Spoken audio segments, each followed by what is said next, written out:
আপনারা দেখছেন বাংলা খবর ইউটিউব চ্যানেল। বুধবার বিকেল থেকে একটি ভিডিও সোশ্যাল মিডিয়া এবং সংবাদ চ্যানেলগুলোতে বেশ ভাইরাল হয়েছে। রাজ্যের বিরোধী দলনেতা শুভেন্দু অধিকারী তার এক্স হ্যান্ডেলে এই ভিডিওটি পোস্ট করেছেন। কি আছে এই ভিডিওতে একবার আমরা দেখে নেব।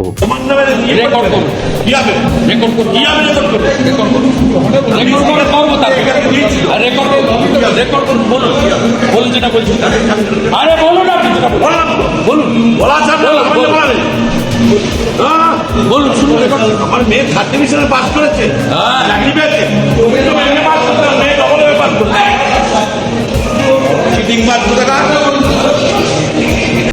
এই ভিডিওতে দেখা যায় রাজ্যের বিরোধী দলনেতা শুভেন্দু অধিকারীর সঙ্গে একজন শাসক দলের বিধায়ক বাগবিতণ্ডায় জড়িয়ে পড়েছেন। তিনি হলেন পূর্ব বর্ধমানের পূর্বস্থলীর বিধায়ক তপন চ্যাটার্জি। ঘটনাটি ঘটেছে বুধবার 24শে জুলাই অ্যাসেম্বলি হাউসের মধ্যে। সেই মর্মে শুভেন্দু অধিকারী বিধানসভার অভ্যন্তরে তার উপর আক্রমণ হয়েছে বলে একটি অভিযোগপত্র দাখিল করেছেন বিধানসভার অধ্যক্ষ বিমান বন্দ্যোপাধ্যায়ের কাছে। সেই অভিযোগপত্রটি তিনি পোস্ট করেছেন তার এক্স হ্যান্ডেলে। আসুন আরেকবার দেখে বোঝার চেষ্টা করি ঝগড়াটা আসলে কি নিয়েছিল।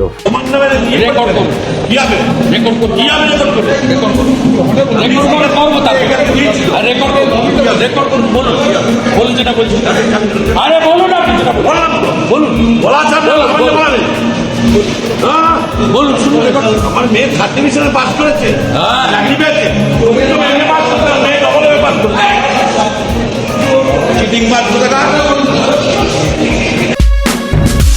আপনারা দেখছেন বাংলা খবর ইউটিউব চ্যানেল।